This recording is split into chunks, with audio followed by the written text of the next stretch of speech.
Mayong buntag mga igsuon, ani ana usab kita ni ining laing hugna sa atong online catechesis sa parokya ni San Roque dinhi sa Lipata. Kini si Reverend Gio Abastillas alang ni ining atoang catechesis. Ang atong hisgutan karon mga igsuon bahin sa ang gipadayag. Atong Ginoong Hesukristo, ang Biblia ug ang tradisyon. Mga igsuon, bothon naon ang tao kibaw ng daan nga naay Dios.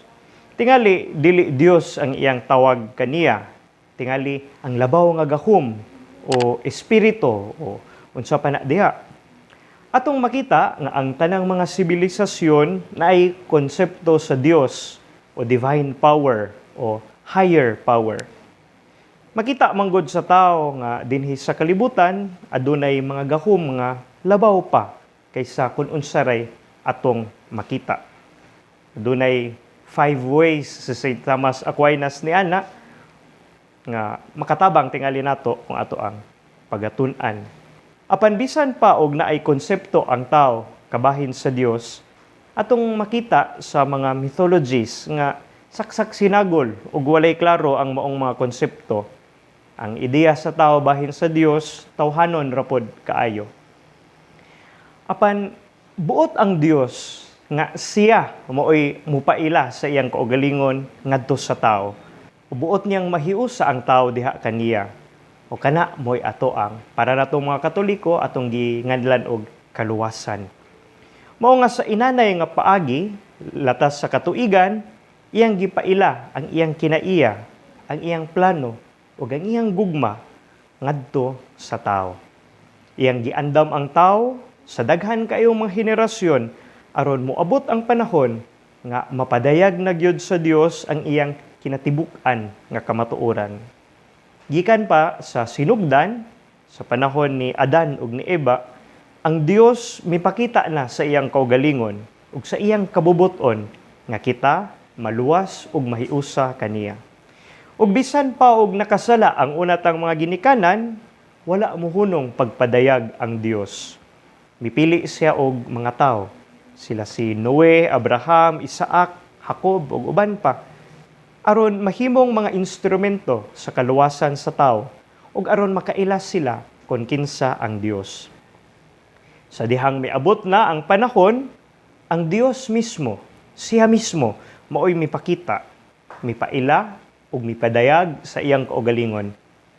Nahimo siyang tao diha kang Hesukristo. Siya, ang bugtong anak sa Dios, mao'y hingpit o maunag yun nga pulong sa amahan. Pinaagi kang Kristo, nakita na nato ang tibuok nga kamatuoran sa Dios. Siya man, mao ang Dios. Sa matag higayon nga mipaila ang Dios, ang mga tao nakakaton, nakakita o nakasabot. Ang uban, misulti ni ini ngadto sa laing mga tao, ang uban, misuwat ni ini aron mabasa sa tanan. Maupod sa panahon ni Jesus, ang iyang mga tinun-an ng lakaw sa tibuok kalibutan aron pagsangyaw sa maayong balita. Ang uban, igo lang nagdiskurso, dagwali. Ang uban, misulat pod kung unsay ilang gisangyaw. Busa, maingon nga ang gipadayag sa Dios nahitabo sa duha ka paagi.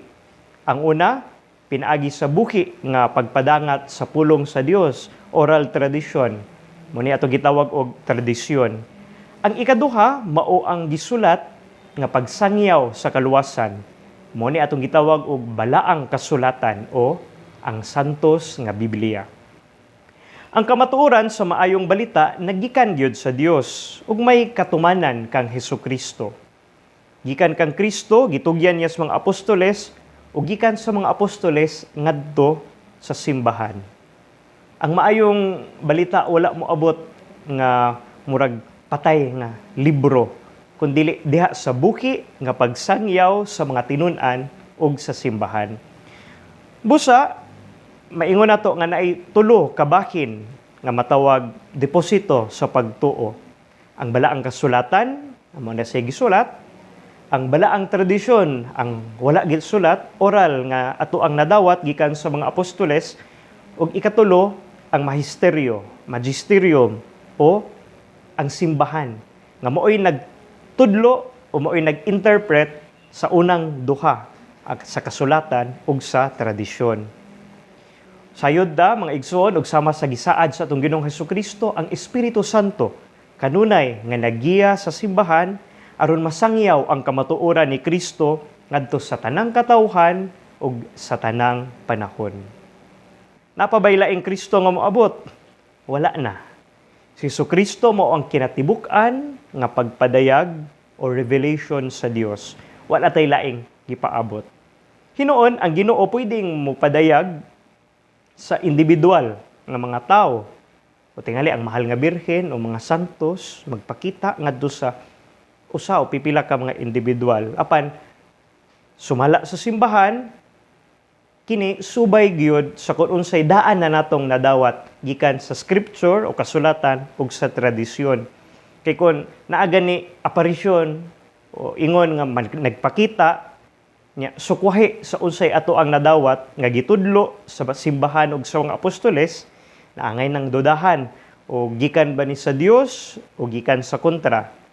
Kay di man pwede nga ay contradiction sa kamatuoran nga gikan sa Dios. Pananglit ang ato ang nadawat nga gitudlo sa mahal nga birhen sa Fatima for the conversion of sinners, daan naman ang gitudlo sa ato ang Ginoong Hesukristo sa dinhi pasya sa yuta. Galing lang gihatagan sa mahal nga birhen ug dugang nga emphasis.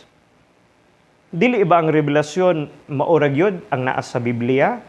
Mga igsuon, ang Biblia mismo nag-ingon, hold on to the traditions taught to you either in writing or by word of mouth. Nana sa second letter of St. Paul to the Thessalonians, chapter 2, verse 15. Sa ato pa, naigisulat na apoy pinaagi sa pamulong lamang. Ug busa mga igsoon, mao kadto ang ato ang katikesis karong adlaw. Daghang salamat sa inyong pagpaminaw. Kita-kita tapuhon sa sunod hugna sa atong online katikesis sa parokya ni San Roque dinhi sa Lipata. God bless.